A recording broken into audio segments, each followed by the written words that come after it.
You're listening to News Talk 93 FM, broadcasting live from the University of the West Indies, Mona. We can be heard on 93.1 in St. Anne, 93.3 in Trelawney, St. James, and parts of Kingston, St. Andrew, and St. Catherine, 93.5 in St. Mary and Westmoreland, 93.7 in Hanover, Kingston, and St. Andrew, and St. Thomas, 93.9 in Portland, St. Elizabeth, Manchester, and Clarendon. News Talk 93 FM, heard everywhere. Tune in this and every Monday between 9 and 11 p.m. to Talking Point. Since it's the last Monday of the month, we'll have our usual book club. This week we'll talk to Kerry Young, the author of the book Pow. We'll also look at International Reggae Day as well as speak with Fidelia Grangalan of Maroon Women's Network. That's Talking Point. This and every Monday between 9 and 11 p.m. right here on News Talk 93 FM.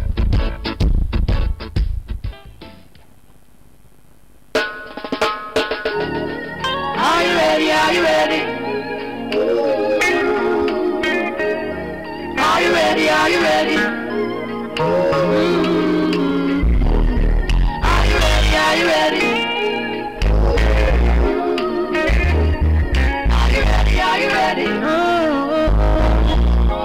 When the roll is all up, I'll be standing taller to face the darkest and the hardest of the day. We'll be taking care of all the children thereof, but if it's required, we'll be on the front line. You can call me by my name, I am ready to roll. Once the rules remain the same, how the story's been told. Call me anytime, never cop out. Lioness is on the rise, don't you ever have doubt. Never say never, willingness forever to fight and be strong. Once it's for better, I'll write every letter and moving right along. And I'll roll with the punches, accept changes, work with the formula, do what I have to do, and call me by my name, I am ready to roll. Once the rules remain the same, how the story's been told. Call me anytime, never clock out. Lioness is on the rise, don't you ever have doubt. When you are willing to serve, we have room to observe, to see if you can walk the walk you took. Let me give you my word, my voice must be heard. Bravery is a piece of my heart. Call me by my name, I am ready to roll. Once the rules remain the same, how the story. Welcome to Talking Point. This is News Talk 93 FM, and this is our Talking Point with Colleen and Marcus. Hey Colleen, what's up? Hey Marcus, pleasant good night to you, Marcus, and the rest of Jamaica and the rest of the world. It's the final Monday Already in the month of June. That means, as I would say, the first half of the year done. Mm-hmm. So if you don't start your New Year's resolutions then yet, I would say you need some new resolutions for the last half of the year. Some mid-year resolutions. So my gym plans have been shifted to start the 1st of July. Right? It's never too late, you know. It's never too late. Never too late, right? And all the other plans, I'm just going back through them and I'm crossing. I'm like, okay, tick, tick, tick, X, X, X, X, X, X, X, X, tick. So much X1. Boy, the year has gone very quickly, and before you know it, we will be starting our celebrations full force for independence. Yeah. Yeah, I'm looking forward to that. A lot of excitement, and of course, Olympics. How can we forget Olympics? Yeah, man. Between the end of July to August is beer excitement. Beer excitement. I don't know any work going to get done, If I was an employer, I would pack up all the work right now, between now and like the third week in July. Just give them pure work. It's true. Yeah, It's pack up true. because no. That's it in September. That's it, because between the end of July and middle of August, I don't know how much work is going to get done. Anyway, I'm not advocating for no work to be done or people to get more work than they are supposed to. Anyway, we have a very exciting show ahead of us as usual. We have in studio with us tonight Miss Ruth Chisholm and Miss Nyamiche Clark, and we'll be looking at one of our books for our regular book club feature. This book this week being featured is Pow by Kerry Young. Good night, ladies. Good night. Good night. Thanks for having us back. Our Thanks for pleasure. I coming. think the last time we got some good reviews, so we're always pleased to have you guys on. Great. We're happy to be here. And we're joined on the phone by the author, Miss Kerry Young. Kerry? Hi, good evening. Good evening, Carrie, or good morning to you. Yes, it's 3 a.m. here. Wow. So we are particularly grateful that you're up and online to speak with us about your very interesting book. Thank you.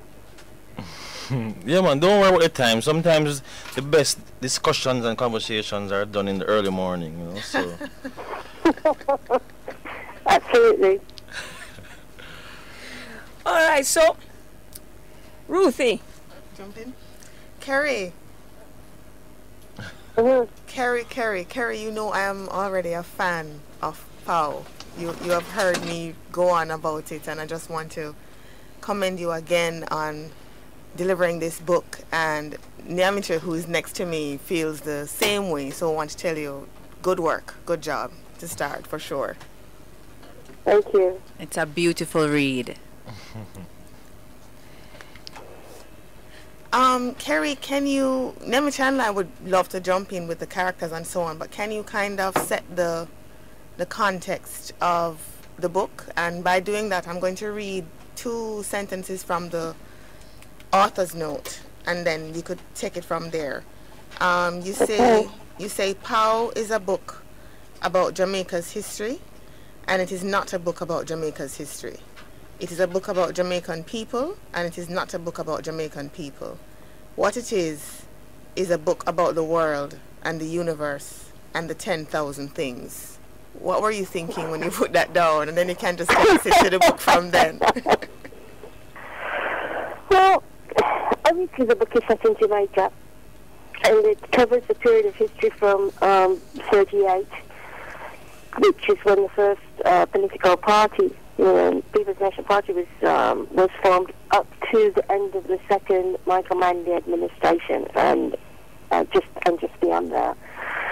So it is very much a book about Jamaican about Jamaican history, and a book about Jamaican people. The bit about it not being is that I see it as being a book about so many places and so many people.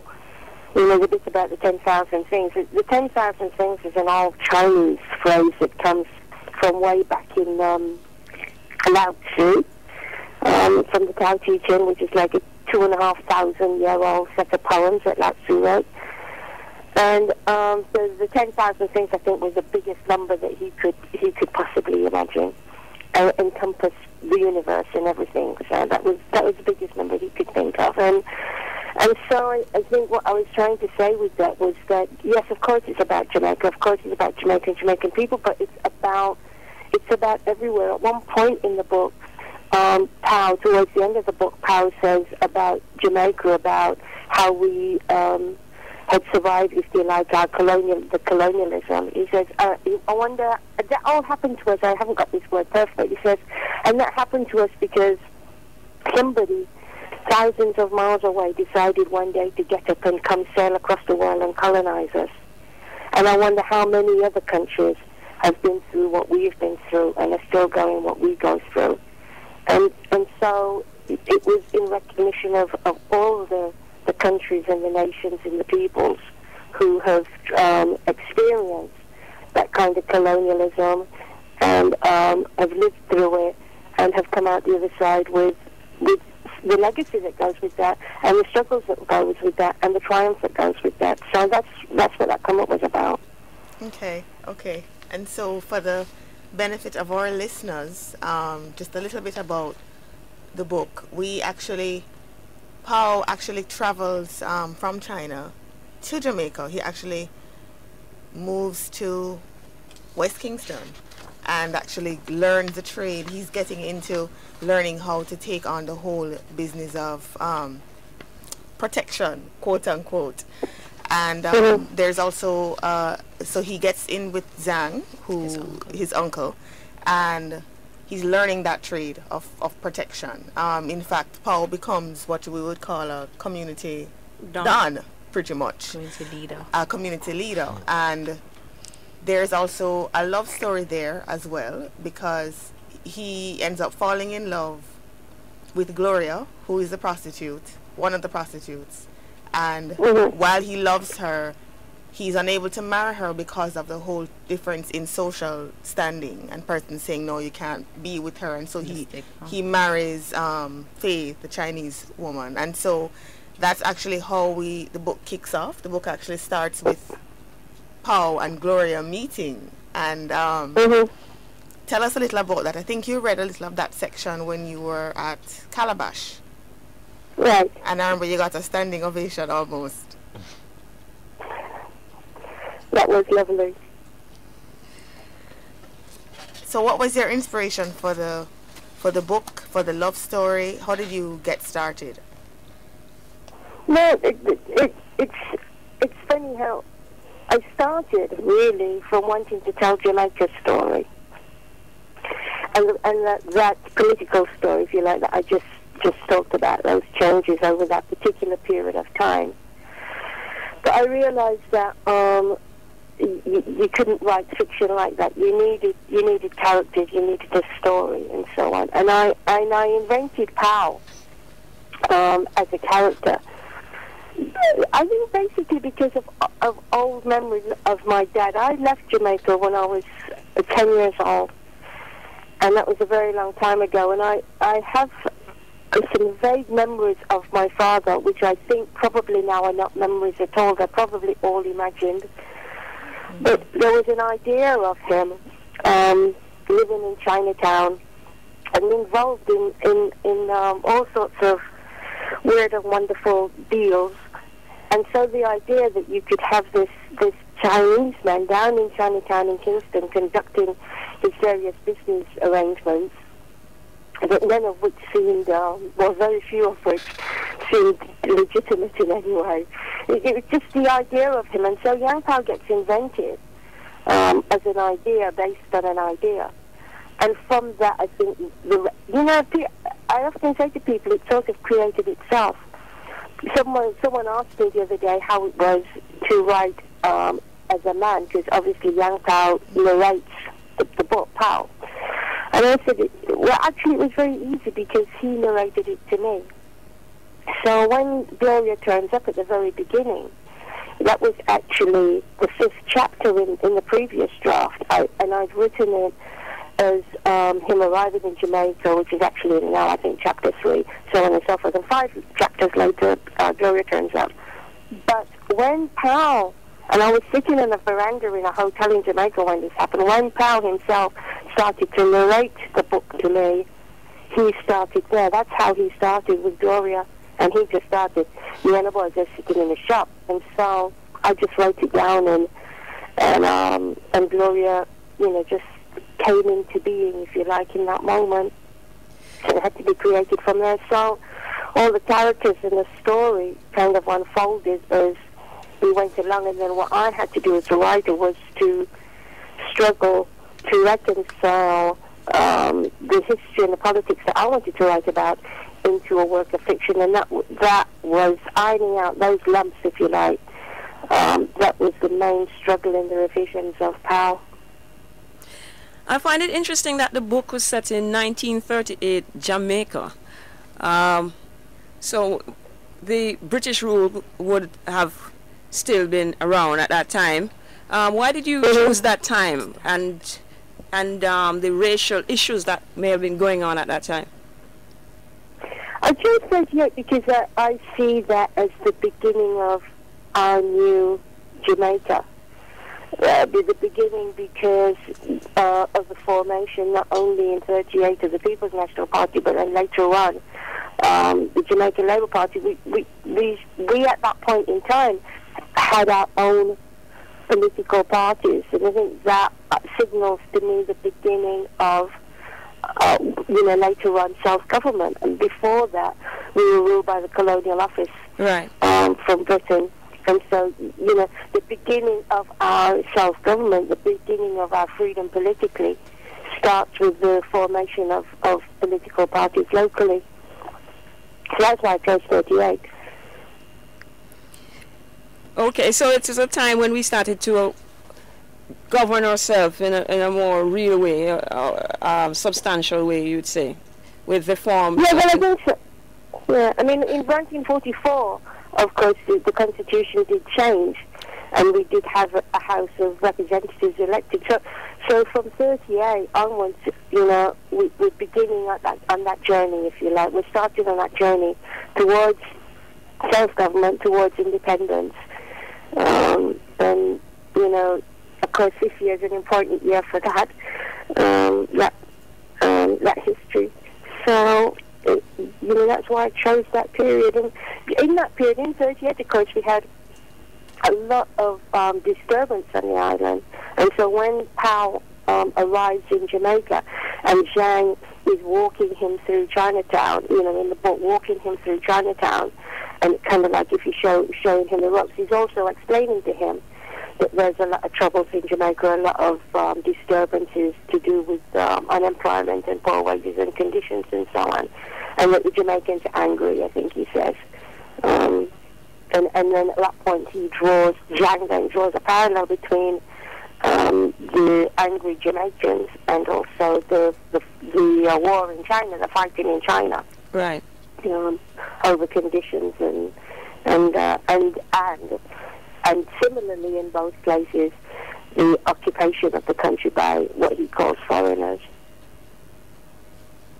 So, I see, Kerry, that you chose to, purposely delve into issues surrounding, Chinese culture, Chinese heritage in Jamaica, obviously based on your own heritage, So, to what extent would you say the characterization of the issues facing Chinese Jamaicans in your book mirror a historical perspective of what actually occurred in Jamaica?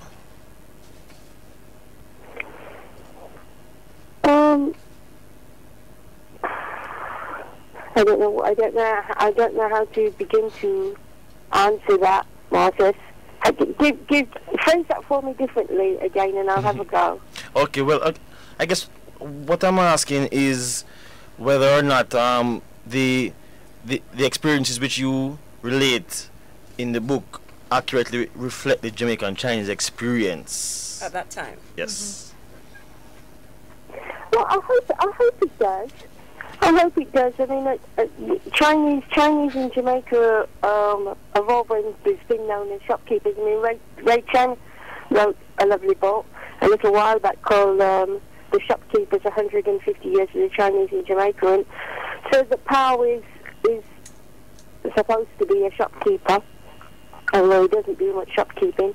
I think reflects that experience. I think certainly, that he's living in Matthews Lane, and that whole geography of downtown, of that downtown area is correct in the book. And I think also the history of there being difficulties between, and this goes back, way back, the difficulties between Chinese shopkeepers and African heritage Jamaicans. We know about some of the difficulties that have been experienced there, and I think that's kind of reflected in the book as well. I mean, later on when the whole political and the economic situation changes, of course, we also know that a lot of Chinese left the island for places, mostly Canada and the States. But again, in the book, Powell is capitalizing on this with this with another little scheme that he's got going in terms of how many Chinese wanted to leave the island during those early Manly years.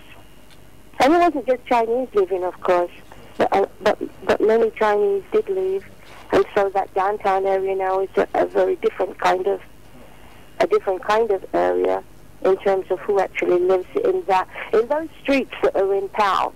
So from the wharf up to Barry Street, from West Street across to King Street, in that little area there, that population is very different now, and that was the area that in those days, was known as Chinatown. That's certainly very fascinating.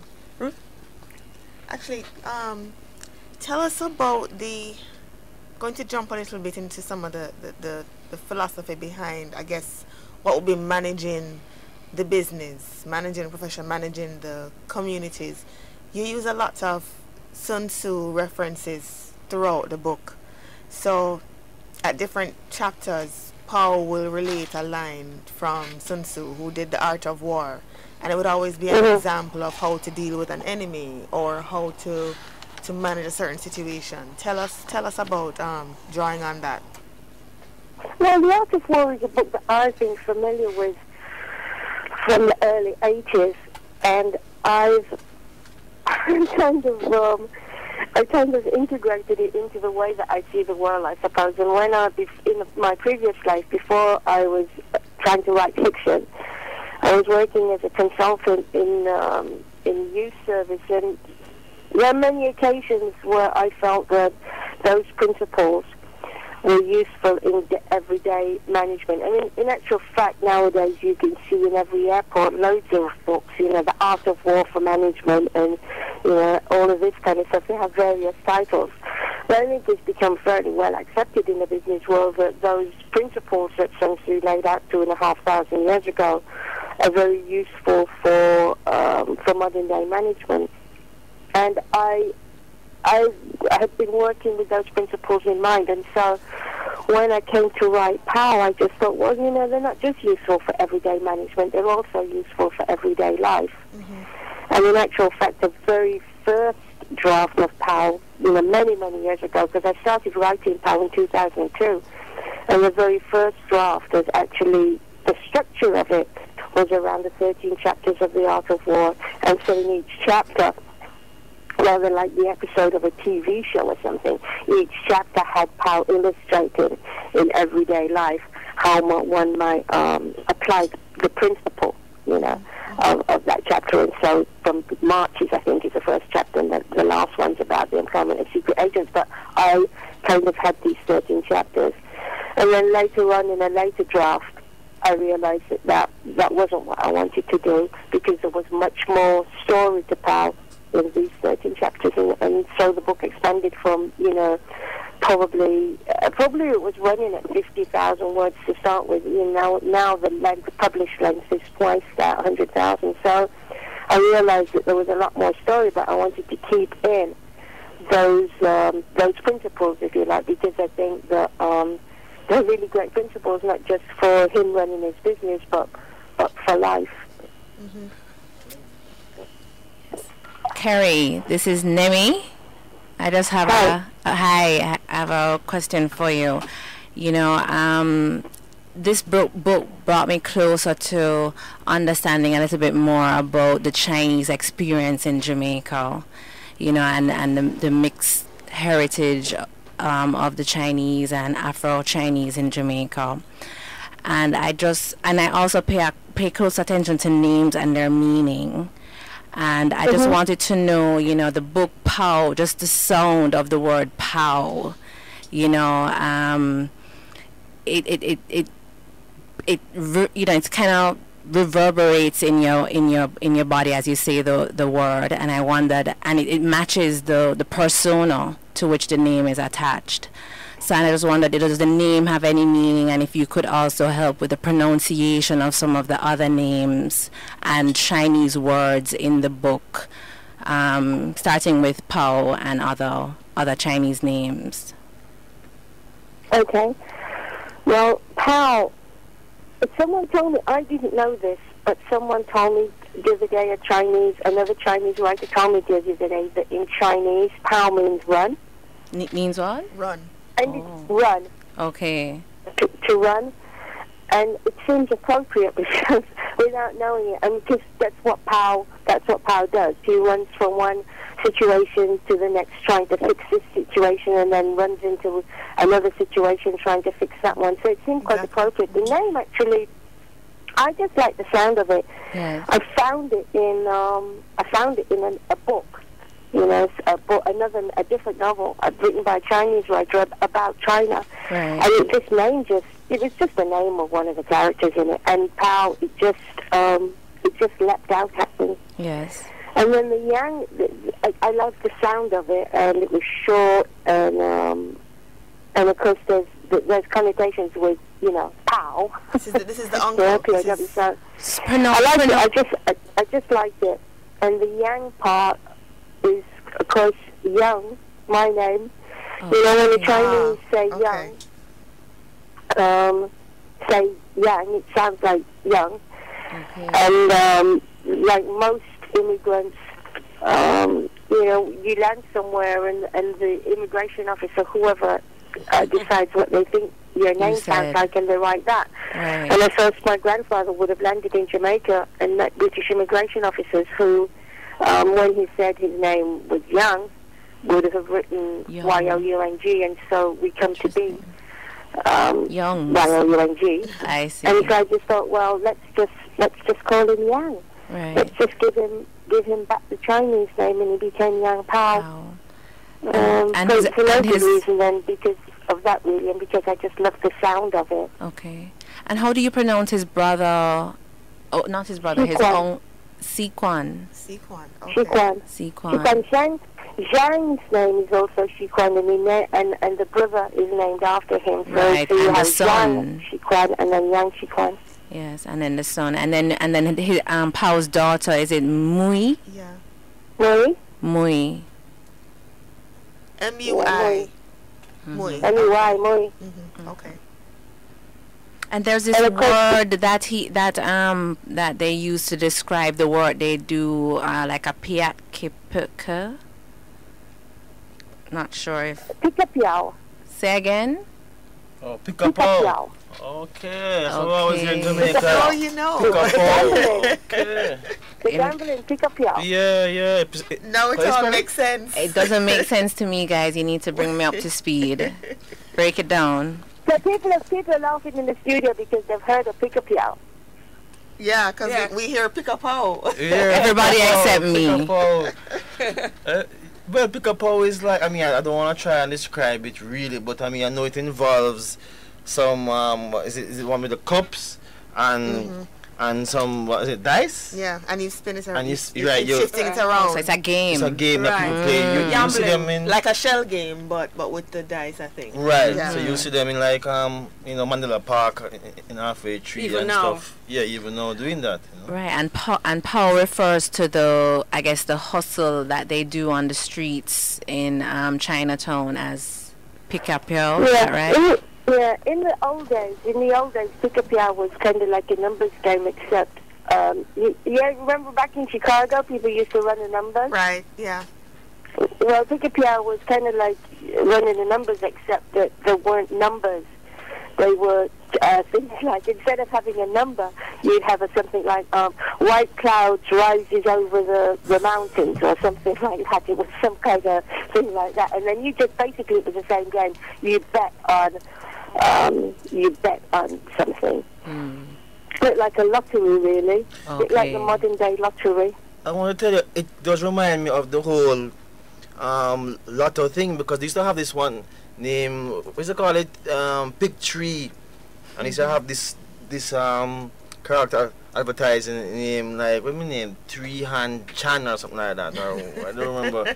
But I guess it's a whole history of gambling with the Chinese and the connection influence. to the Chinese. Yeah.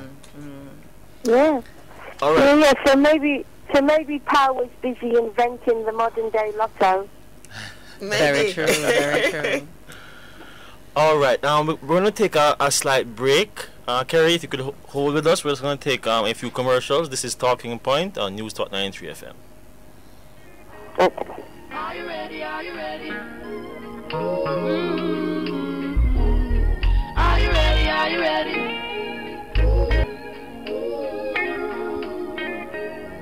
Are you ready? Are you ready? Are you ready? Are you ready? Are you ready? Are you ready? Welcome back, welcome back. And if you're just joining us, you're joining Marcus Goff and Colleen Lewis on Talking Point, and it's the final Monday in the month of June, and as with every final Monday of the month, we have our special feature, our book club, and this week we are featuring Carrie Young, the author, and her book is Pow. In fact, there is actually a law book, case that I teach my students called Pow, something. And I always tease my students, but the point is that they remember, because I'm always making a joke of the name because I can't pronounce it properly. So I say Pow on Young. And every week I pronounce a different name, but one thing is that they remember. At the end of the semester, they remember that case, and that, of course, it featured heavily in the exams. Anyway, thank you so much, Carrie Young, the author, currently residing in the UK. She's born in Jamaica to Chinese father and mother of mixed Chinese and African heritage, and she was explaining to us a little bit about the names, how the names are pronounced, and particularly why she chose 1938 to set the text. Ruthie? I'm up. You're up again. Carrie, I am hooked on Pow and Gloria. I just love them together. And I think just to give people a better idea of that relationship, it was a forbidden relationship in terms of society. So Pow was encouraged to marry Faye, who you'd more say would be uptown Jamaica. They give you the picture of Matthews Lane, and then they tell you about Faye's family, who lives on Lady Musgrave Road. So you immediately get a picture of the difference in class. And the whole idea of Faye not even wanting to marry Pow, even though her parents thought it would be a good business relationship. He was somebody with potential. He would take care of her and provide for her. Even that in itself, there was disunity. And so even after he marries Faye, he continues his relationship with Gloria for years and years. Yes. Tell us about, and they even had a child together. Tell us about the kind of reception you got where that was concerned. Did you get what kind of feedback did you get on Gloria and Pow's relationship? Feedback from whom?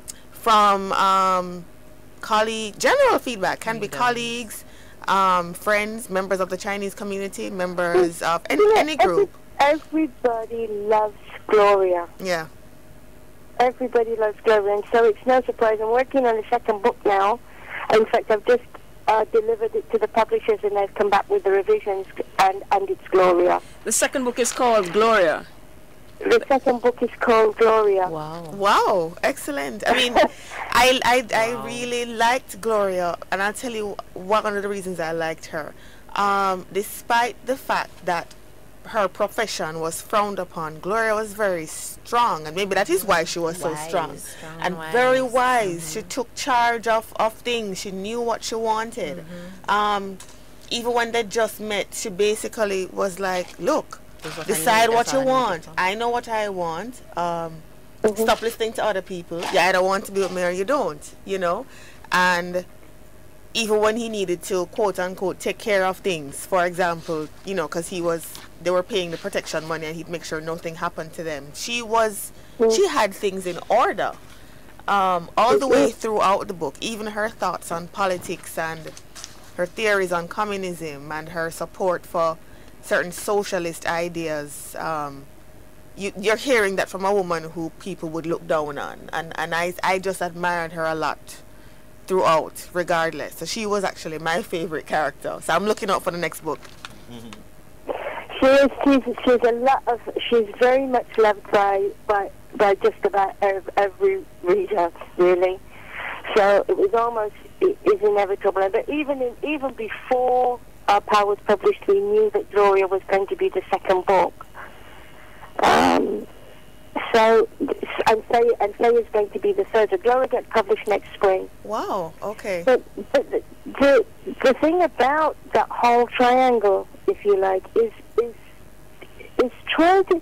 What it was trying to do is goes back to Marcus's earlier question, really, about the Chinese experience and that mixed heritage. Because obviously, I'm of mixed heritage, and it is trying to set in the frame, if you like, this person, Gloria, who because of her slave heritage.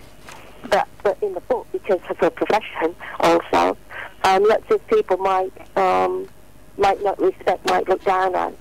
But actually, she is really sorted, and she is the most sorted person, really. Mm-hmm. In the book, she's got a few things in her head. She's figured out a few things. She's incredibly resilient. She's strong, and she's a woman of substance, really. So you have that, and then on the other side, you have this rather flaky, spoiled, not quite sure what her life is about, Faye, that's bobbing in and out. Mm-hmm. And I think that in the legacy of slavery and colonialism kind of created in us as a nation those different characters, if you like.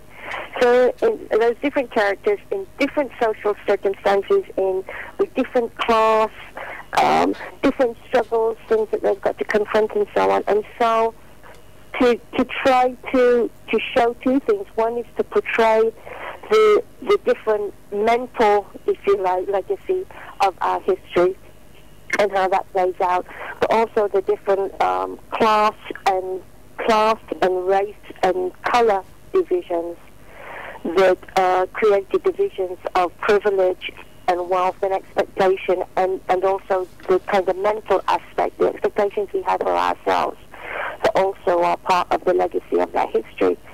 So it's partly, so Gloria and Faye, either side, if you like, are trying to illustrate that, and he's trying to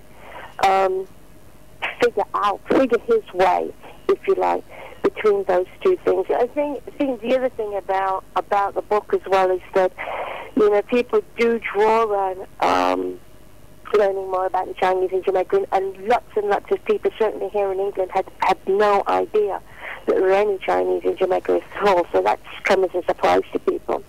But Really? it's also trying to draw on the integration of us as a nation, and so there's a lot of talk in the book about out of many, one people. Yes. And so, Pao and Gloria, Pao's Chinese, Gloria's African heritage, have a daughter, Esther, who then marries an Indian, and then has a daughter, and at one point in the book, Pao has his granddaughter, holds his granddaughter, Sunita, in his arms, and he says, Sunita, out of the many, you are the one.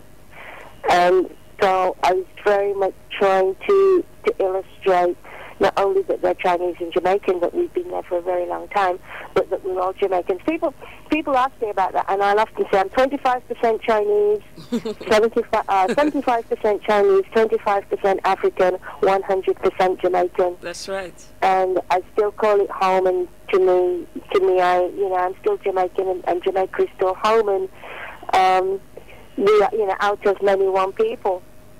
So this documentary that they're making for independence, the 50th anniversary celebration towards the end of the year in August, they've called it One People, and I think that's it, and that's Power as well. That's the book as well, to say this is trace our history. This is where we've come from, but now now we are one. Out of many, one people, and all of that. So that's the link, if you like, between what Gloria and Pao's daughter, and then later on, Sunita, his granddaughter, and yet there's still also, and there always was and still remains, to an extent, as well as the ways in which the Chinese are part of Jamaica and not separate to Jamaica, you know, Chinese Jamaicans, and there is also a separateness that has also been true from many years. And so there's that separateness there with Faye. Although, of course, Faye herself is mixed, given that Faye's father's Chinese, but her mother, Cicely, is also African heritage. So she came out light-skinned. Wow. And that meant that and the dad was rich. So which spoke to her behavior. Her. Which spoke to her behavior.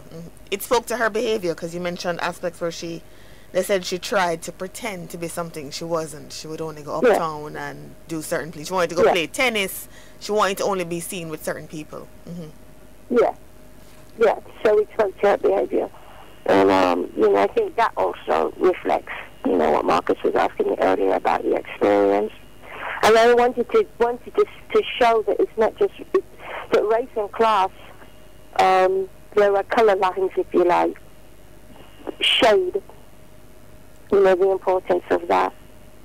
And again, that is from again. And at one point in the book, you know, Paul says the English came here, the British came here and set society up just the way they wanted it, nice and convenient for them. And, you know, shade again, because again, and not only in England, but not only in Jamaica, but we've seen in other countries around the world where society is structured according to shade as well as according to race. Well, this has been a very interesting, Nemi. No, I just wanted to say that, you know, we do recognize the concept of out of many, we are one. And not to bring up anything political, but the truth is that, you know, there are so many divisions in our country across race lines, across ethnic lines, across social lines, and all of that. And my experience actually growing up, you know, going to Immaculate, which was mentioned in the book, was that, you know, the Chinese just, you know, yes, they were doing everything we did and they were a part of what we were a part of, but they were still a bit separate. So it was very refreshing for me to read this book and see that Paul, as a Chinese immigrant living in Jamaica, saw himself as one of us, saw himself as part of the struggle. You know, he really integrated and immersed himself with the culture and with the people and with the liberation struggle that we were going through and still are going through to this day. And so it opened my eyes to the fact that, you know, there is some truth or some meaning to the out of many, and that, you know, we all experience it, even though we there is the division. We all in our own separateness still have some connection to this out of many, even though it might not be very tangible all the time. Well, you know, that's what I said really. That in some ways, there's been, you know, great integration of the Chinese out of many and so on. And in some ways there's been that separateness in it that I you know, that's what I was trying to illustrate, if you like, in the book. But, you know, it's like, if we go back, you know, our history, and if we think of Jamaican music and you think, well, you know, who were the music producers? You know, Leslie Kong was, you know, it was Chinese. A lot of the guys in the studio, the sound recorders, the producers and so on, were actually Chinese, even though lots of the artists that were being recorded were African heritage. So, you know, there's that integration is there all the way through, although you're right, and you're right, you know, and that's why, you know, Immaculate. And when we come when we come in the fullness of time to say, because the next one's Gloria, the next one's Faye, in the fullness of time we come to say, we will see more about that experience that you talked about at Immaculate and what that meant for Faye.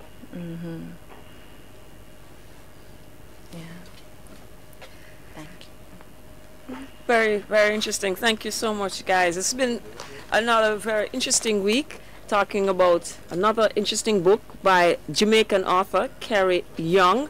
And I think it's very timely as we are celebrating our 50th anniversary of our independence, and basically celebrating who we are, and that it is out of many we are one. Thank you so much, Kerry, for joining us tonight slash this morning. This morning. Okay. Lovely to have you, and we're so pleased to know that, you know, as a Jamaican author, you know, you can really produce this kind of you know, talent that can touch so many people and still have all of us feeling a part of it as well. You know? Also, we want to say special thanks to our panelists tonight, our very special panelists, Ruth and Nyamechek. Am I pronouncing it incorrectly again? Getting closer. I won't kill you. I'm just not going to pronounce the name. Miss Clark. Nemi. Just call me Nemi. Nemi works well. All right. So, next month, Ruth, what are we doing? What are we doing? We're torn. Nemi and I are torn. We're torn between two books. One by Juno Diaz, who's from Dominican Republic, and another called The Reader, which is an older book, and we're going to just pick right now. Do we stay Caribbean? Yes, stay Caribbean. We stay in Caribbean. So it will be The Wonderful Life of Oscar Wow by Juno Diaz. Oscar Wow. Yes. Like, wow. Yes. Sounds good. That sounds good, you know. Keep it in the region. Yeah. All right. So, and where can we find this book if you want to?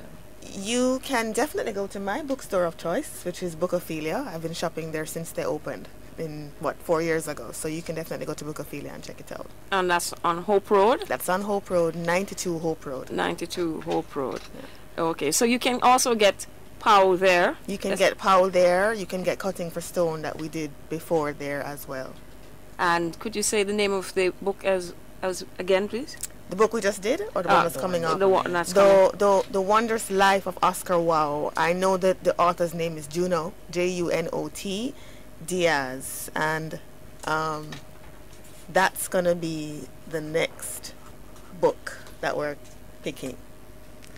Okay, wonderful. So if you would like to join us to discuss the book and to participate, you can get the book at the bookshop, and feel free to call in next month. Read up. You have 3-4 weeks to read, and then you can join us and participate in the discussion. Wonderful. So maybe we can have a slight music interlude while we get ready for our next segment. Mr. Yehens, take it away. And be strong. Once it's for better, I'll write every letter and moving right along. And I'll roll with the punches, accept changes, work with the formula, do what I have to do. And call me by my name, I am ready to roll. Once the rules remain the same, how the story's been told. Call me anytime, never clock out. Lioness is on the rise, don't you ever have doubt. When you are willing to serve, we have room to observe, to see if you can walk the walk you told. Let me give you my word, my voice must be heard. Bravery is a piece of my heart. Call me by my name, I am ready to roll. Once the rules remain the same, how the story's been told. Call me anytime, never tap out. A lioness is on the rise. Don't ever have no doubt. When the roll is called up, we'll be standing taller to face the darkest and the hardest of times. We'll be taking care of all the children thereof. But if it's required, we'll be on the front lane. You can call me by my name, I am ready to roll. Once the rules remain the same, how the story's been told.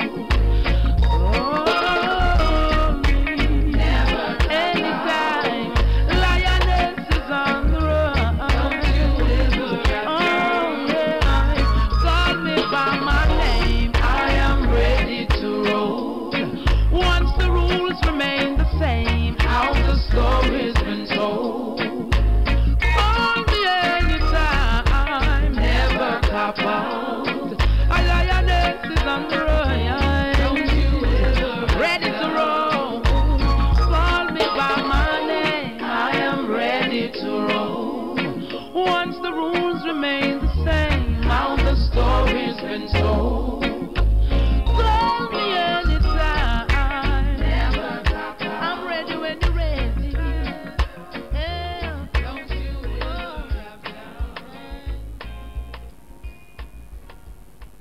returning to Talking Point. This is News Talk 93 FM. This is Marcus Goff, and with me is Miss Colleen Lewis, my lovely co-host.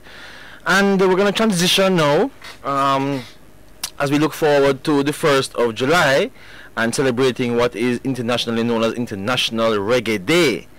And so we're pleased to have online with us tonight Miss Andrea Davis. She is the owner-organizer of International Reggae Day. And you also have Mr. Dermot Hussey, who is one of the awardees for 2012. Andrea and Dermot, good night. Good night. Dermot, do we have you online? Yes, friend. Good night, and good night to your radio audience as well. Yes, thanks very much. We're pleased to have you here. I mean, we hadn't heard much yet about the Reggae Day July 1st, but we always come to look forward to it at this time of year, you know. So, Andrea, I know that it's been your brainchild for many years. So tell the audience a bit about, you know, the birth of International Reggae Day and what you have in store for us this year. Okay, well, the nemesis of it began in 1994. It was inspired by the visit of Winnie Mandela and Nelson Mandela to Jamaica and her speech to the women at the Oceana about the power of the music in their country to have inspired them to stand up against apartheid. And it was out of that confidence in the music that the idea came for Jamaica perhaps to take a 24-hour period, a one day, and really truly celebrate something that has come to define Jamaica's identity in the international market. And Reggae Day was born, and it has been 18 years. This is our 18th year of working with media. Wow. And with the music fraternity to try and find creative ways to continue to expand the appeal and the presence and the appreciation for Jamaican music in the world. Well done. So this year, yes, we are doing as we have done, 24 hours of media, special programs and broadcasts that will be happening in stations in Jamaica and overseas, connecting on the internet through the website, which is ireggaeday.com, where people can go on and tap into some of that special program, download free music, get first listen at some very special new releases that are coming out this year, and learn more about this year's awardees. This year we're pleased to award 3 outstanding media broadcasters and musicologists who have really helped to shape the international growth of Jamaican music, and starting with Dermot Hussey, who is online with us, outstanding career in broadcasting, pivotal historian and educator in terms of the music for not only audiences in Jamaica but audiences around the world. We're also honoring Barry G, the Boogeyman, for his tremendous work. The same best and regard, and also David Rodigan out of the UK for his exemplary work in really making ska, reggae, rocksteady, and dancehall, household names in England and in Europe. Wow, it sounds like a full and impressive lineup of events as usual. We're also joined on air this time by Gramps Morgan.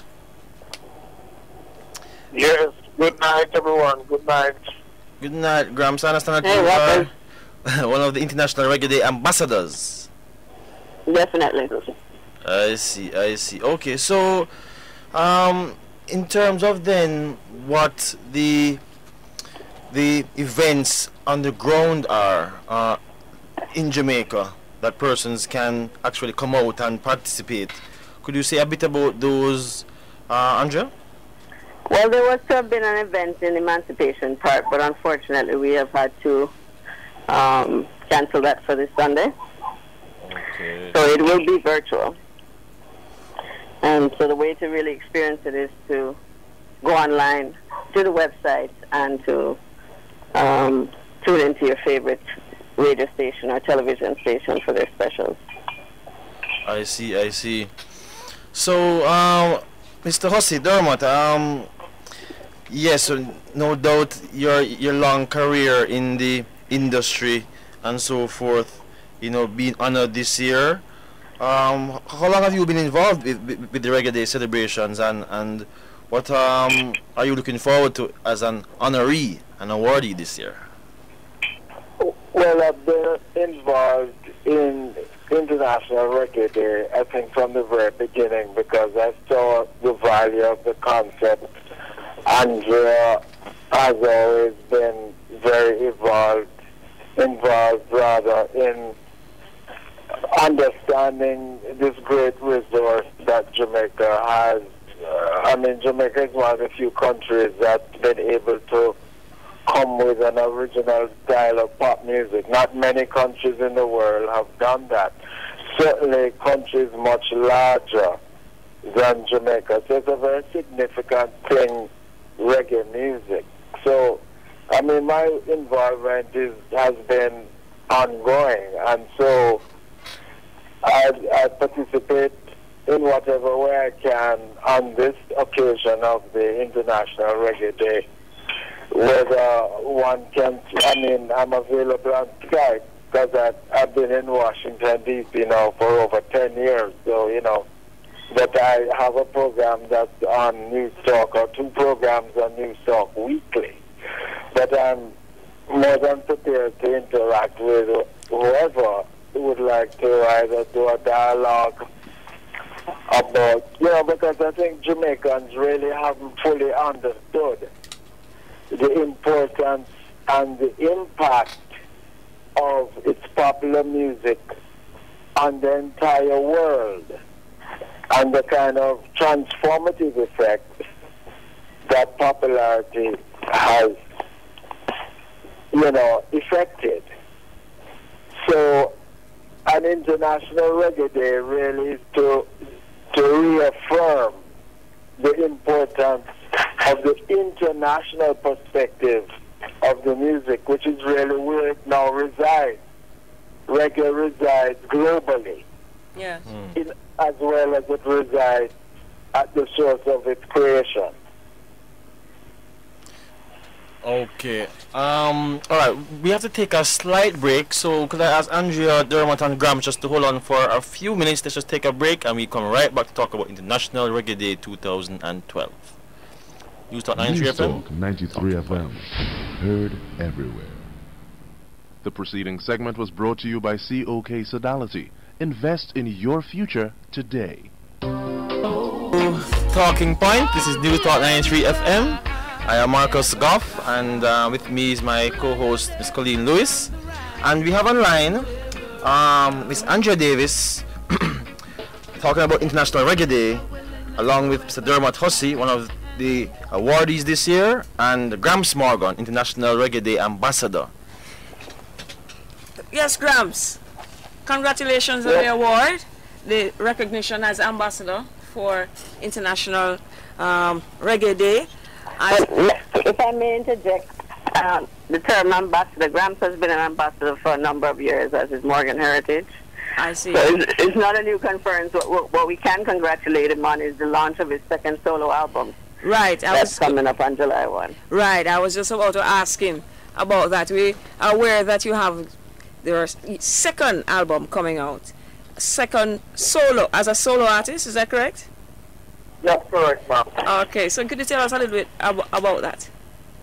Well, the album was released in April. I've been doing album launches all over the Caribbean, including the United States. We did one in Anguilla, one in Nevis, one in coming up this weekend in St. Croix, and one in Miami and one in Houston, Texas. We have one doing in this weekend. Next week we'll be doing it in Jamaica. You can stay tuned to that on the website, on the International Reggae Day website, for more information on where it's going to be taking place. But I decided to do, the name of the album is called Reggae Music Lives. And of course, July 1st is Reggae Music Day. So it both ties into, it's like a perfect marriage. When it's International Reggae Day has been launched, it's not the first year, it's many years. And I've been an ambassador for International Reggae Day of Morgan Heritage for many years. And this year, the the marriage of my new solo album and International Reggae Day 2012. And just the awareness of a day like this is helping people to let them know that reggae music lives, you know, because a lot of people think that reggae music is not being made anymore. It died in the 80s and late 70s, but it is alive and well. Wonderful. So who are some of the persons you worked with on the album? A person that I'm really excited about and happy that the song came out, and the song came out and named is Clive Hunt, which is a producer and a musician that many people don't always talk about, but you know, me and my brothers recognize his work and his talent over the years. Yeah. And Clive Hunt is a producer I've always wanted to work with, even Morganers, I never got the chance. So Clive Hunt is obviously a producer. Rick Spaff, his name is Lamar Brown, the musical director for Stephen Marley, as well as a producer out of New York named Relly Hayden, as well as another producer called Jason Farmer, which is a musical director for Kimani Marley. So quite a few new producers that people don't normally hear about, but I thought it was a great marriage between my vocals and their production. Wonderful, wonderful. And if you would describe the songs that are on your album, if you could just give us a little description, what can we expect from this new album, Grams? Well, it's the original roots recipe. The recipe don't change, you know. It's Grams, my same energy, rockers who say for life, that's not going to change. This blend of love as rock, a conscious message, and definitely a spiritual message of love and unity, and the upliftment of your mind, your soul, your heart, and your spirit. So the word spirit means the same. It's a different flavor and new producers that gives you a different version of that same recipe. Okay, thank you. All right, well, Andrea, Mr. Hussey, Grams, we look forward to celebrating with you. And we look forward to celebrating with you. International Reggae Day. Could you give the listeners the website again? ireggaeday.com. Yes, ireggaeday.com. And we're also on Facebook and Twitter. So, yeah, we're encouraging all Jamaicans to really, and especially in this Jubilee year, to really embrace our spirit of resilience and pride and really kind of show our colors on July 1 and remember who we are, because I think so many times we are so busy trying to sound like other people when the whole world is trying to sound like us. So true. Thank you for that. Thank you so much for that. Yeah. So your good work, Andrea. Long live reggae. Long live reggae. Okay, thanks and good night. Thank you very much. Okay. Bye. Thanks. Bye. So very interesting, Colleen, looking at International Reggae Day again and what it's going to have in store this year, Jamaica 50. And I think it's very timely as we are, you know, we are celebrating our 50th anniversary. And basically we celebrate what defines us or what we're known for international, and reggae is our own. I know that there are persons who have taken it far and wide and have embraced it as their own, persons who don't look like us, you know, doing very well and even better than us. And we should celebrate. That is part of the thing that we should celebrate about being Jamaican, what the music that we have created. And another thing that we should celebrate, and that was celebrated over the weekend, was the International Maroon Conference. Quite right. Part of who we are as Jamaican. And also, I learnt of the Maroons in other parts of the world. That was very intriguing to me.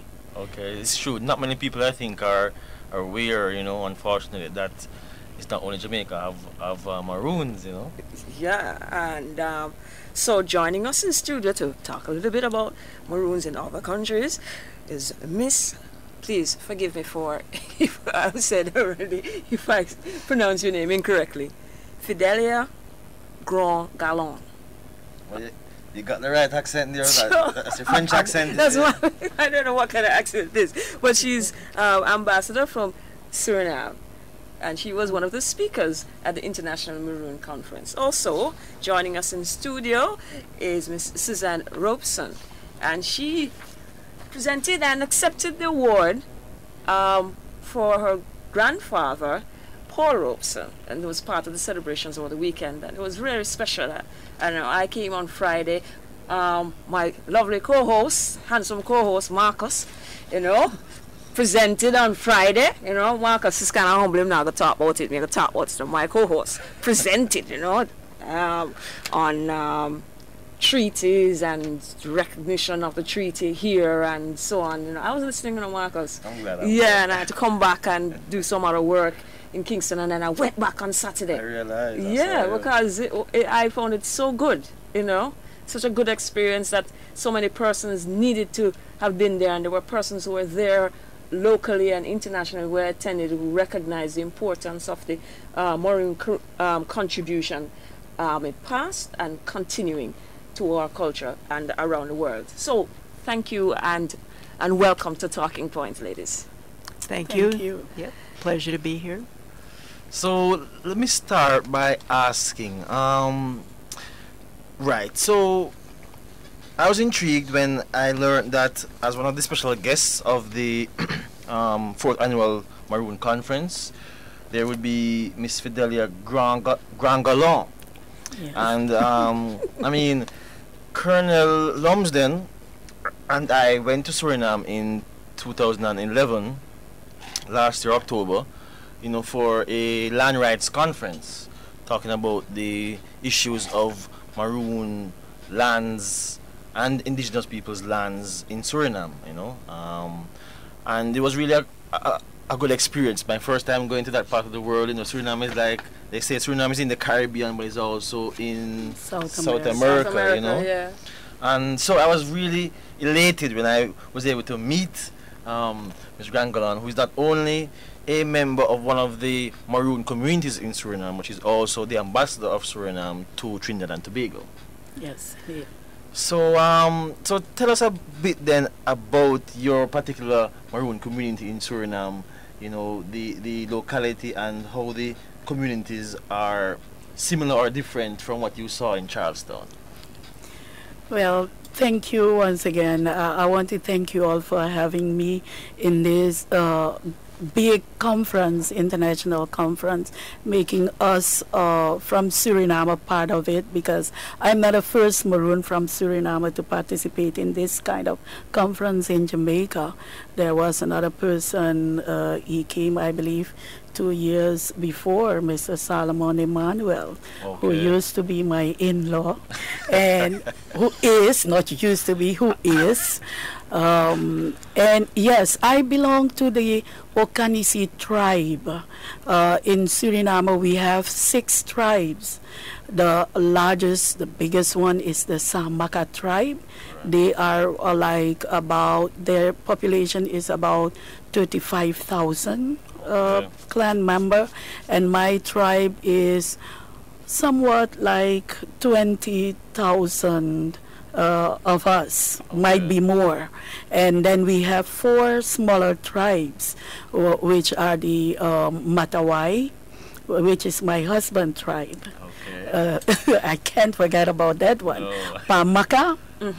Pamaka, they did a presentation on the Pamaka tribe. I believe it was Thursday or Friday? Yeah, I think it was Friday. Friday. And also the Aluku.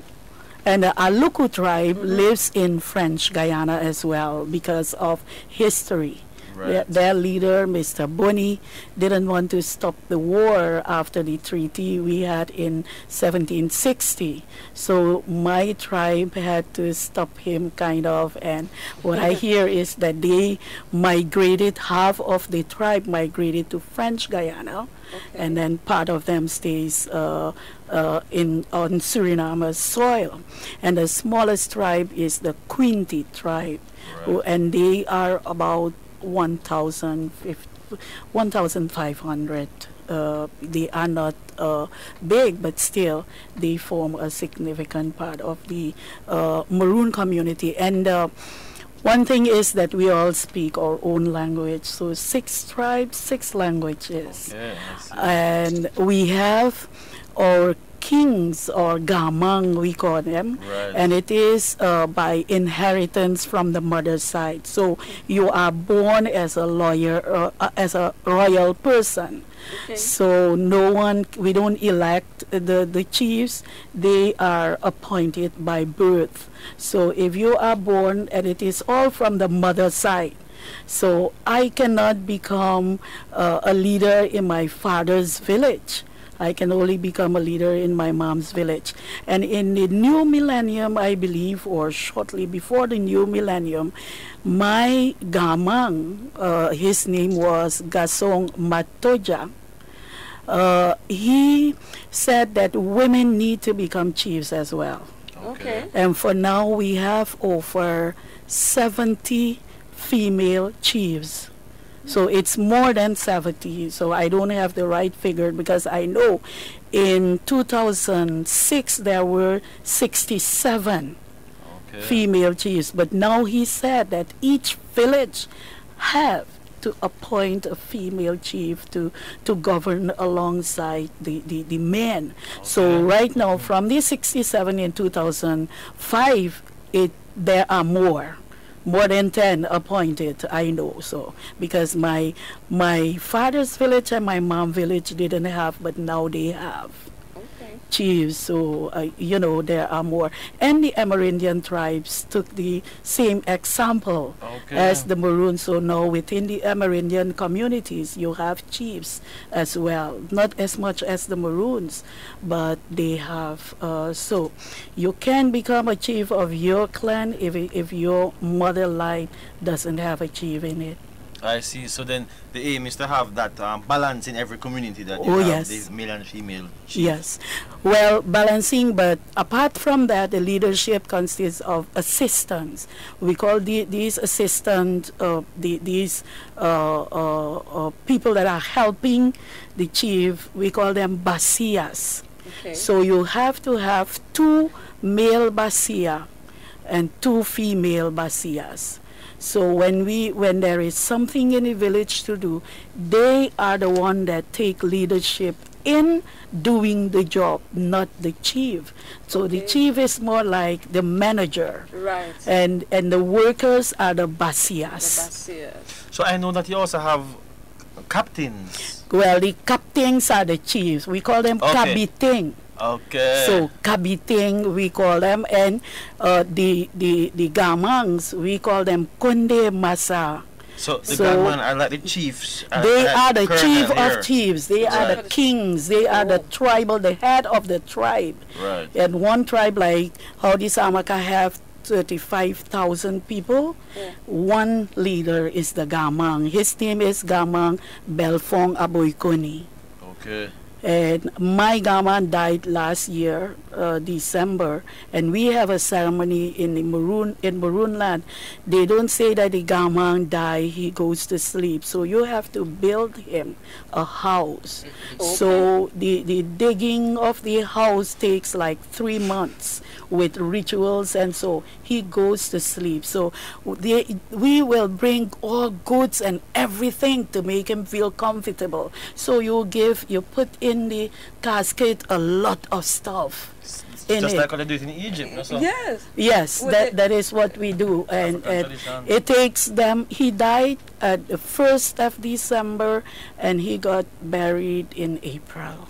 So then the next chief will be from his family, is that what you say? We know already who will become, but they don't want to mention, but I know the name, but I cannot say it. But they tell people who it is, but it will be but it is his cousin, right? But because by the time of fleeing slavery, the person that became the king was the smallest clan, which we call the Oto clan, because they said whoever would reach the riverside first will become the king of the tribe, the Gamang.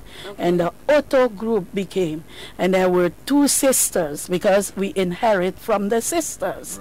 There were 2 sisters. The brother that first reached the river from the Oto group, he had 2 sisters. One was red and one was black. So we call it Lebibe and Bakabe. So black belly and red belly. So the one that died comes from the black sister. So now the red one is her turn now. So a son from that lineage is to be the Gama now. So they know who it is because they train them to become and to do all the protocol. They know everything because they are the head of all religion as well. So we have a Gadu that we serve in our clan called Shweli Gadu, that if you were there Saturday, I spoke a little bit about the Shweli Gadu. Is the god of the covenant. You know, you can't do anything if the Shweli Gadu don't allow you, or you might die.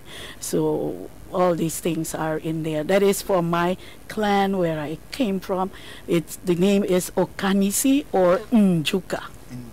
Njuka. Never say Juka. Right. Was always say Njuka. Njuka. Yes. Let's see.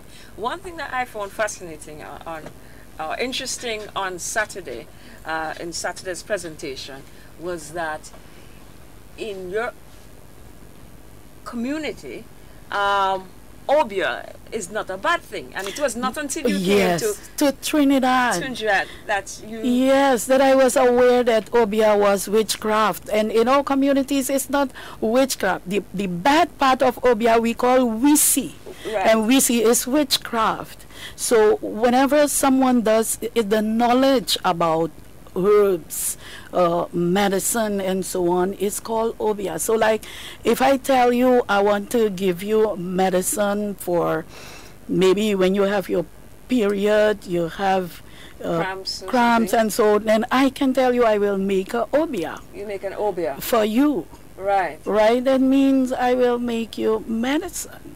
Yeah. So I was not aware, because I know some Surinamese people will come in the Caribbean and say the best Obia people are the Maroons, and people are afraid of the Maroons.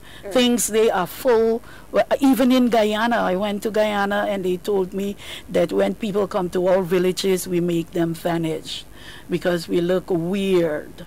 Red outpulling eyes, big nose, big thick lips, sharp ears. And even we were going to a crusade, and the pastor told his people, if you see but they don't call us Maroon, they call us Juka, which is not a good name.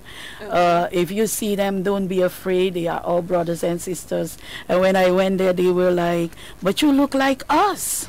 And you speak English. Yes. And then I heard the story about how weird we were. So we need to be more. That's why I'm very happy that we had this audience to speak out and to tell people that we are just fighters from descendants from fighters from back in slavery times. We didn't want to be slaves, and one thing I can tell the Jamaican people is that a slave that was sold to Suriname, his name was Boston Band. He became a Maroon in Suriname, and he was actually in my daddy's clan, my grandfather's clan, and that clan name is Kumpai. And he was the one to write the treaties and read the treaties, because he could read and write, and the others could not. So he was provided. They were very smart. One took ink from the slave. When they raided the plantation, they took the ink not knowing what they would do with it. The other one took papers, and when they came there, Boston Band could write. Yes. So they wrote, and he read, and he could tell them, no, we don't want this, we want that. And so that is to tell you that we are somewhere connected. That's a very interesting story. To Jamaica. Very interesting. So tell us a bit about the Maroon Women's Network, which you're very much a part of. Okay. Maroon Women's Network is founded because of necessity. For years, issues about the Maroon problems were being presented by others internationally. And what would happen is, because the Maroons didn't want to go to school. They didn't want anything to do with white men's education because it would spoil their African ethic, their norms, their values. They want to remain pure. Right. So, and they didn't want anything to do with education until the 1980s. A lot of it was nationally accepted for Maroons to go to school. But because in my time it was the 70s, let me say the 60s, 70s, it was just a few of us to go to school. Maroon Women's Network now, we didn't have a body to represent all Maroon women. Yes. And in 2000, the president of the country was having a hearing for all grassroots organizations to come and tell him their problems so he can include it in his policy for the 5 years to govern. What happened, we went there, me and another Maroon woman. She is the first one in her region. She's a Samaka. Her name is Marina Eduard. She's married to a Grenadian man. She's an economist. She's the first one for the Samaka, for women, to graduate from the university. And she was actually teaching, lecturing at a university as a professor, doing research and so on. I am the first one from my region at the Okanisi side to graduate from the university. We went there and the president asked us what our organization was, and she said Maroon Women's Network. And there we started because his report went all over. And that's why we have the Maroon Women's Network till now. We have a legal status, and I am in Trinidad, but I'm still involved in the work of the Maroon Women's Network. Okay, very interesting. We have to take a break now at 10:30, our usual break, but please stay with us. We're talking to Ambassador Fidelia Gangalon, and we'll be talking briefly with Paul Robeson's granddaughter, Susan Robeson, when we return on News Talk 93 FM. News Talk 93 FM.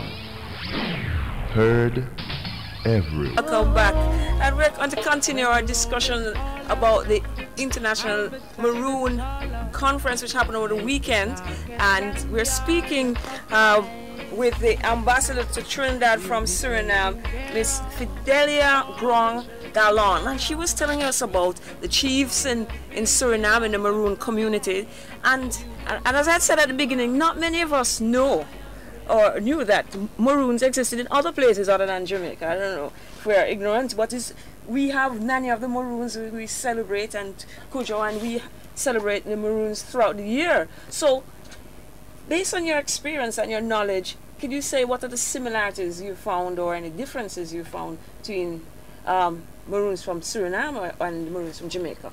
Well, the similarity is the way the strategies of getting to come to their freedom, freed themselves and go into the strategies that they use, even the obia or obi or stuff that they use, the nanny stuff. We have our own nanny. We have the names. We have Mapanza, we have Makato, we have Mabenkina, we have Makuba. All these women were in the midst of the fight for freedom. They were at fighters, and they would fight as well. And the men would not go on fighting if they don't consult them first and they agree to go and what to do and so. So the women were instrumental, and we had these men, and we know the similarity is the Ashanti heritage. You know, we have that some words, and I saw them dancing on Kumanti. I know Kumanti. They speak Kumanti language in our community. I know one is Kidwama Kindwampon, which is the god that made everything, the earth, the waters, and everything. I went to Ghana, and they told me what it meant, and all those names, Kofi, we have these names as well, and still people with last name Kofi, all those names that you have is similar to us, like the cooking of the fufu. Do you eat fufu? We have it as well. We have like in a way of relating to one another. We have similarities. Like you have leaders in the villages. I heard a story, they had tribes, but then they said no, better have the communities, and so we have these tribes as still, and we are working. It's not a problem for us, but maybe the Surinamese people were different in some way in that. But we have a lot of similarities. We have Kojo, Mentor, and Present, were fighters.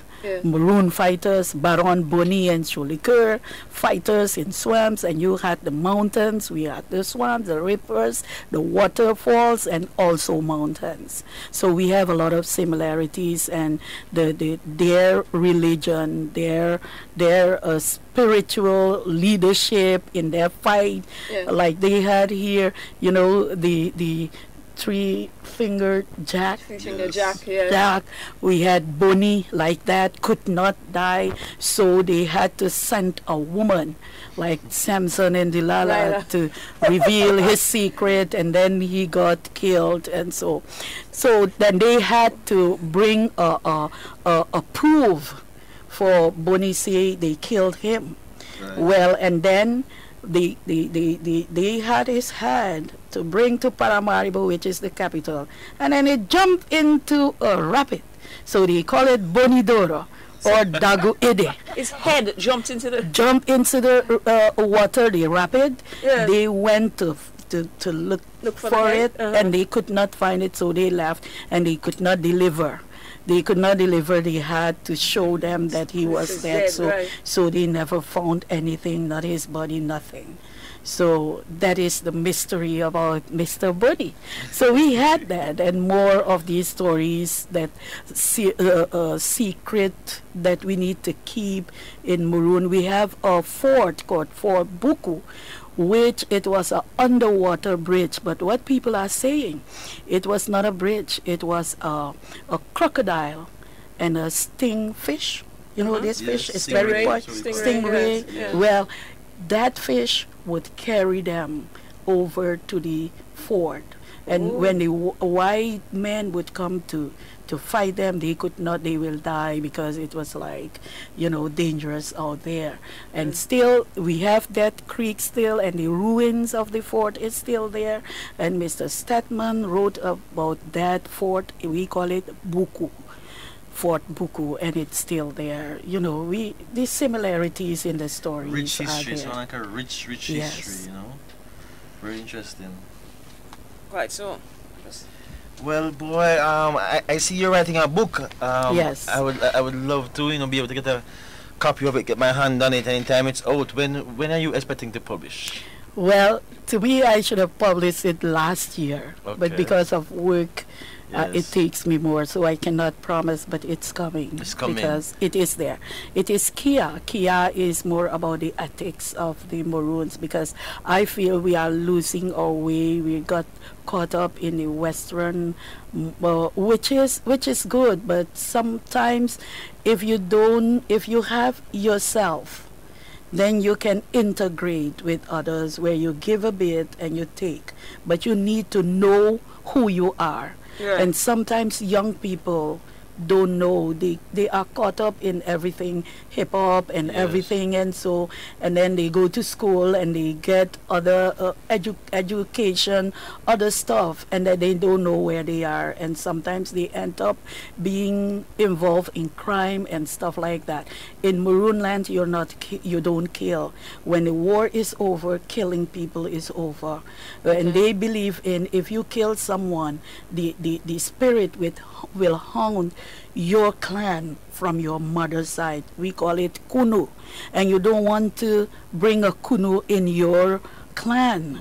So and it's a problem, and some of us are still believing in that. So but now it seems like the younger generation doesn't care, and that's why the book Kia is based on principles and so on that are universal, but still things that we need to know. This is the way of parenting and name it, everything, forming and so on, to make you of culture. What does the culture bring, and so on and so on. And Christianity is most likely sometimes is Christianity is not an obstacle, but people bring it in as an obstacle to good stuff that we have that you should not lose.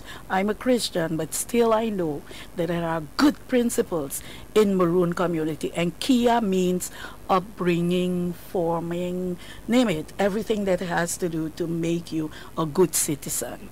That is the word Kia. Is Kia.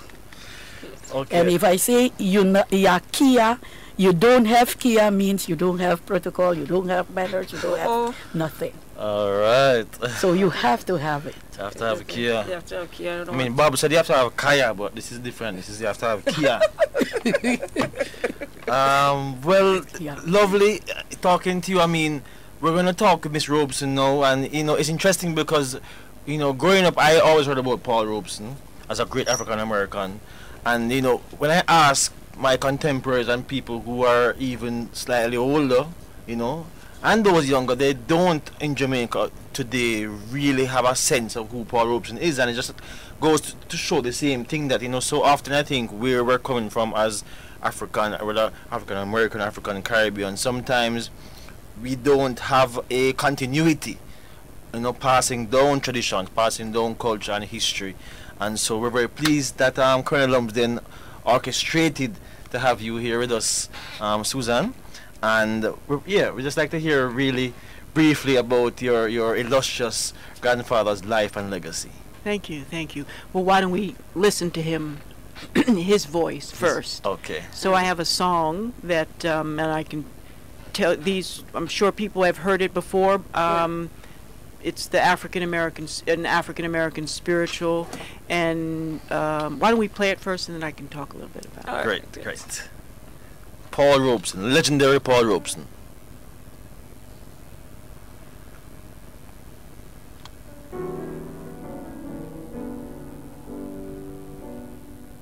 Did my Lord deliver Daniel, deliver Daniel, deliver Daniel? Did my Lord deliver Daniel, and why not every man? He delivered Daniel from the lion's den, Jonah from the belly of a whale, and the Hebrew children from the fiery furnace, and why not every man? Did my Lord deliver Daniel, deliver Daniel, deliver Daniel? Did my Lord deliver Daniel, and why not every man? The moon runs down in a purple stream, the sun refused to shine. Every star did disappear, yes, freedom shall be mine. Did my Lord deliver Daniel, deliver Daniel, deliver Daniel? Did my Lord deliver Daniel, and why not every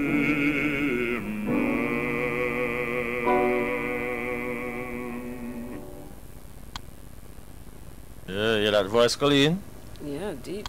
All right. Yeah, so in the late 1920s, my grandfather became famous, actually, as a concert singer, singing entire concerts just of African American spirituals, which had never been done. They weren't even considered music. They were just some stuff that slaves sang in the fields and had no cultural significance. And they were, so he raised the music to, you know, the formal concert stage. But to him, they were freedom songs always, because in these songs were secret codes. So that this was sung as a message when you were on the plantation in terms of preparing to escape or, you know, get ready and whatever. And the master just thought his slaves were being nice and religious and happy that they were singing and working for him. But they were organizing, you know, revolution and rebellion and resistance right under his nose. So that was significant. And the songs came to him because my great-grandfather, my grandfather's father, William Drew, was born a slave. Okay. And he escaped when he was 15 years old. And so the music had great meaning to him. and that was his route in terms of how he got started. But as he evolved and he went to Europe because it was difficult to have a career as an artist, as a black artist in America in the 20s. I mean, it was like apartheid, basically. And so in London, it was, I guess, a step more open.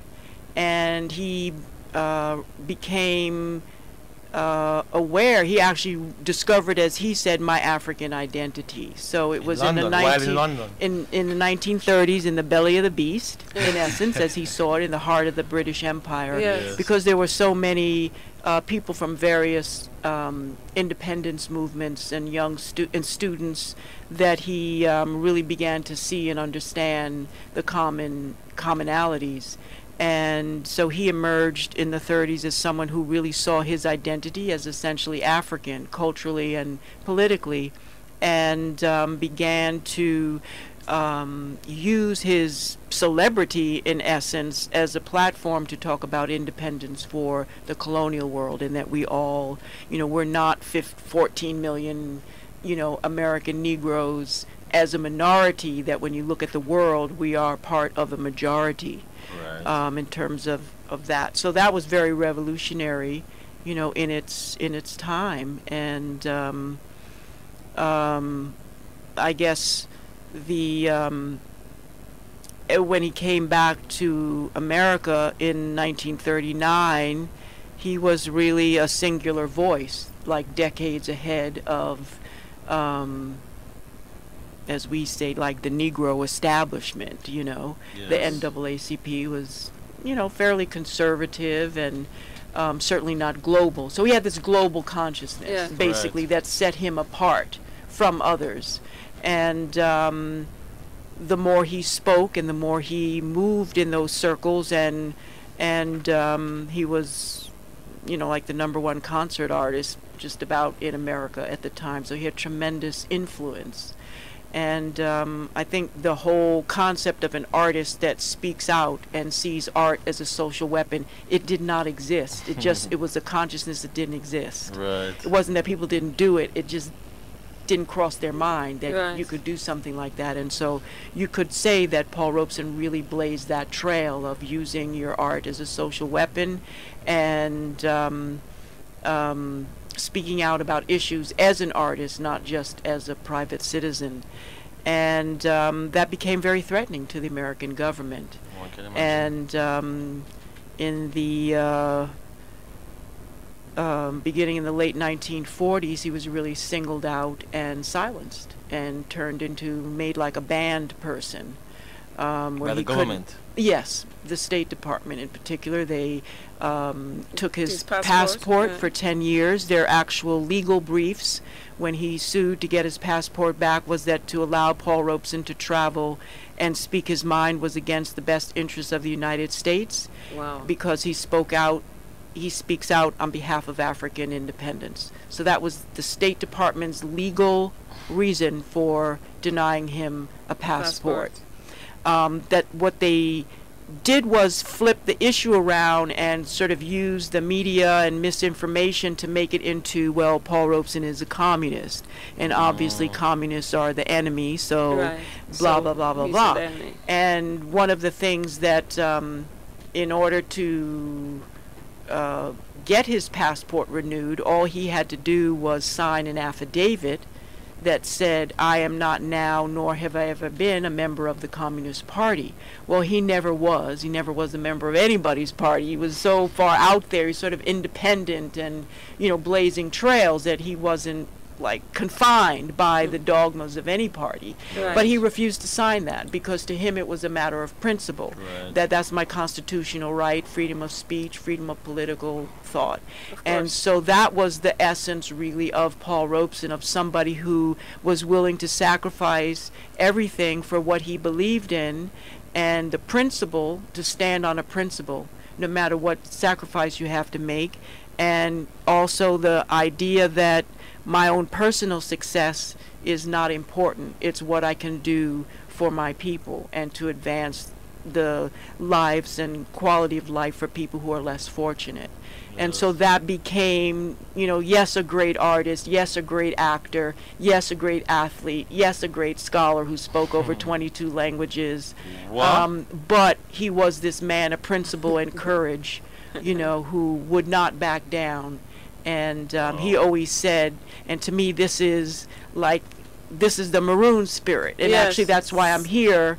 The Charlestown Maroon Council awarded him the posthumously the Nani Kwao Abeng Award, as was said, for his unflinching resistance to oppression, being in the Maroon spirit, because that award is always given to someone of Maroon descent. Right. And so yeah, it was that freedom fighter, you know. Freedom fighter, and through the arts and through the spoken word. And so tell us a bit now. I know that you mentioned that he came to Jamaica to perform many years ago, and actually at the Charlestown conference I saw several persons who, you know, were reliving how they went to race course to see your granddad perform and what impression it had upon them, you know, this great African American famous artist coming down to sing here in Jamaica. But what I found intriguing was that you said that when he left Jamaica, I guess it had an impact on him and certain things evolved from then. So what did he say to you, or what happened to him post his Jamaican experience? Right. Well, I wasn't born yet, so I can't tell you what he said to me. But well, one of the things he commented to my dad was that he heard that the Maroons could never be conquered by the British, and that was something that really stood out to him. But it was when he left, and at that time he was a major concert artist, and that was the beginning of his persecution. He would have you know, you have a concert season. So his concert season was, you know, from the fall to the end of the spring, 85 concerts. And those were all signed contracts by local promoters. And he had just finished the first half of his season, came to Jamaica for a respite, but when he was here, like he sang at the race course and 50,000 people came, he was like a freedom fighter who, you know, a man of the people. That was his, you know, his brand, as they say. But when he came back, and I think the CIA actually followed him. Fallen into Jamaica? When he was here. He was in Trinidad before and gave concerts there, and he came because nobody was doing that, you know. There was no internet, there was no, you know, people didn't call from one place to another. Things were more isolated, and he was this point of unity through his voice. And he gave voice. He's traveling to these countries where African people. Yes. And so when he came back, he found out that every single concert he had left, like 45 concerts, was canceled up front.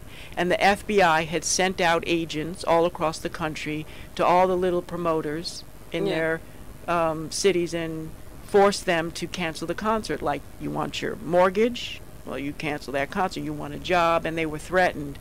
And so he was shut down in terms of being able to sing. And then at the same time, this has never happened really. It's to take one person like that, and so all his records disappeared from the stores. It'd be like Michael Jackson. You just decided to shut him down, or you know, or somebody is, you know, a crossover. He was not just someone popular as a black artist, but he was considered a role model for American youth of any, you know, ethnicity. And it went from there. He, you know, his records disappeared from stores. They erased his name from record books. There were, you know, only 10 men on the All-America football team instead of 11. They, you know, and then they took his passport. That was sort of, you know, so he couldn't leave the country. And but he stood his ground, and so that's the point of connection. You know, you cannot stop the voice of freedom or that spirit or that consciousness. We have to wrap up, but could we just hear that voice then once more as we say good night, and thanks again to Ambassador Fidelia Grangalon from Suriname, talking about the Maroon experience in Suriname and her work with the Maroon Women's Network, and also with Susan Robeson, granddaughter of the legendary Paul Robeson. Paul Robeson. So we're going to leave with the voice of Mr. Paul Robeson. Thanks again, Colleen. Thanks again, Marcus, and thanks again for joining us on Talking Point for another week. See you next week when we continue the discussion. This is actually Paul talking about his father and how he inspired him. Okay.